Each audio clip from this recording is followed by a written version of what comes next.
مساكم الله بالخير، حياكم الله جميعا، الله يحفظكم يا رب. يا اخوان، اليوم بغيت اشارككم قصة. هي تكون يعني قصة فيها الأقرب إلى الخيال. لو واحد يقولها ممكن يقول إنك أنت مزيد أو إنك كذا، ولكن هذه القصة يا اخوان حقيقية وواقعية، وأشخاصها لا زالوا 90% منهم على قيد الحياة، ويمكن يسمعوني ويمكن المحيطين القريبين منهم لما يسمعوا القصة يعرفون من أقصد. هذه قبل فترة أسبوع تقريبا أو 10 أيام تواصلت مع أحد الأخوات، قالت لي أريد أتكلم معك في موضوع ضروري جدا، فأريد الرقم. أعطيتها رقمي، تواصلت معي وكلمتني. قالت في وحدة، خلينا نقول إحنا يعني تفاصيل بس بدون أسماء. هذه وحدة هندية، جنسيتها هندية، تزوجها شخص عماني. هذا العماني تزوجها هو من الداخلية، تمام. هذا الكلام تقريبا في 1900 إذا ما خاب ظني 76 75 74 ذا الحدود. تزوجت هذه الحرمة أو هذه المرأة هذا الرجل العماني، وأنجبت منه بنتين. أنجبت منه بنتين. بعدها بفترة توفى الزوج. توفى الزوج. لما توفى الزوج ظلوا البنتين معها، فقررت إيش تسوي الحرمة هذه؟ قررت أنها تنتقل من الداخلية إلى مسقط. انتقلت إلى وين؟ مطرح. تزوجت بشخص آخر من مطرح، أيضا عماني. جابت منه بنت وولد.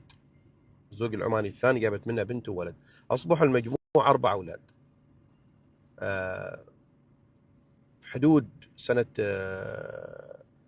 يعني 83 في 84 أو 83 بالتحديد أنا ما أعرف. هذه المرأة قررت تغادر السلطنة بأولادها ال4، لأن الزوج توفى والزوج الثاني توفى، فقالت أنا بغادر. واحدة من البنات من الزوج الأول قالت لا، أنا ما بروح، أنا بجلس مع عمتي اللي هي زوجة أبوها من مرأة أخرى، عفوا من مرأة أخرى. فقررت تجلس، شلت ال3 الأولاد على أساس أنها سافرت وبترجع، سافرة وترجع. سافرت المرأة هذه وشلت الأولاد، ما أعرف يعني في 84 85 في هذا الحدود. فلما سافرت انقطع فيها الاتصال مع الجماعة هني كلهم، العائلتين. سافروا الجماعة، حاولوا يتوصلوا لها في بلدها الهند، ما قدروا، ما حصلوا لها أي مكان أبدا. عدة مرات يروحوا ويرجعوا، ما لقوا لها فص ملح وذاب.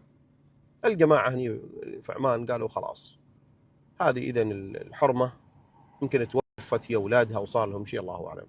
فخلاص فقدوا الأمل، يعني كملوا 40 سنة. يعني قبل أسبوع أو 10 أيام تواصلت معهم هي هذه المرأة، لا زالت على قيد الحياة.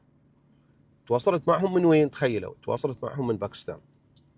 يعني هي ما غادرت الهند، شلت أولادها باكستان وهم عمانيين، راحت وتزوجت في باكستان من شخص آخر باكستاني وهي جنسيتها هندية.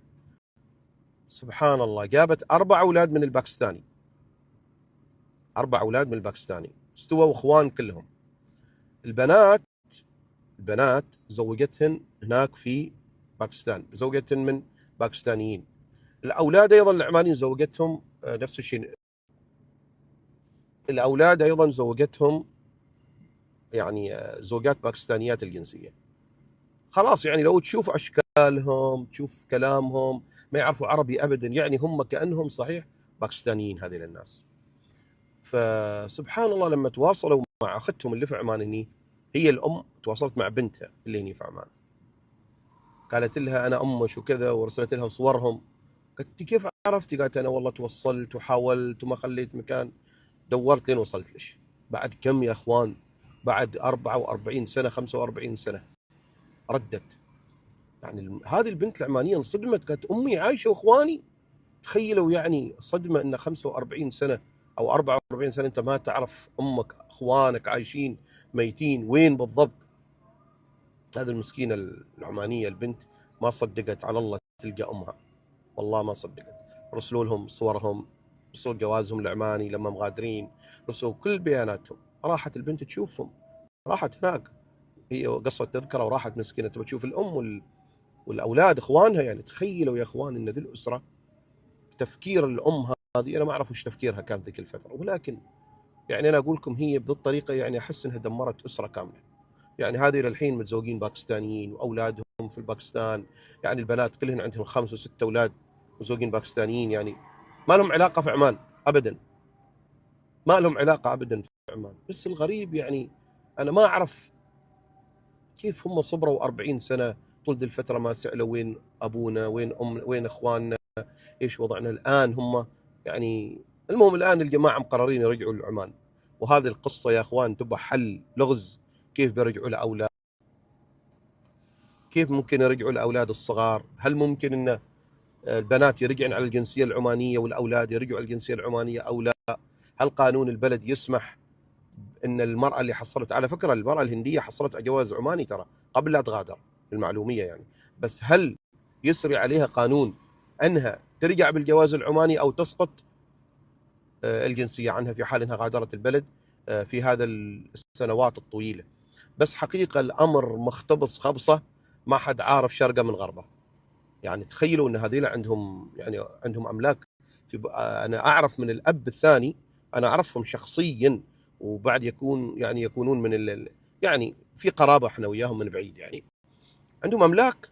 هذيل عندهم املاك، يعني موجود بيوتهم منازلهم موجود، املاكهم موجوده. يعني سبحان الله بيرجعوا بيقولوا نبغى من الورث، بس ورثهم لليوم ما متصرف فيه. بس الامر يعني يعطيك ان الموضوع هذا كيف راح ينحل. يعني انت تفكر كيف بتحل، كيف بترجع ذي للناس، كيف بتحل الموضوع، كيف بتعطي الورث، كيف بتدخلهم عمان ما عندهم شهادات ميلاد. يعني الموضوع معقد جدا جدا جدا. فانا ذي القصه شغله راسي مره، شغله فكري. يعني لما شفت صورهم رسولي صورهم كذا، شفت صورهم صراحه والله العظيم يعني ما اعرف سبحان الله. البيئه مرات البيئه تصنع الانسان يعني وملامحه. يعني اهل الجبل غير، اهل البحر غير، كل منطقه تصنع طبيعه الانسان. فهذه القصه يعني انا بغيت اشارككم فيها وتقولوا لي رايكم، كل حد يقول رايه. هل ممكن يدخلوا عمان؟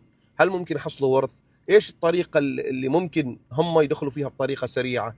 ايش حلولكم؟ ايش ارائكم في هذه القصه؟ كل حد يعطيني رايه. جزاكم الله خير.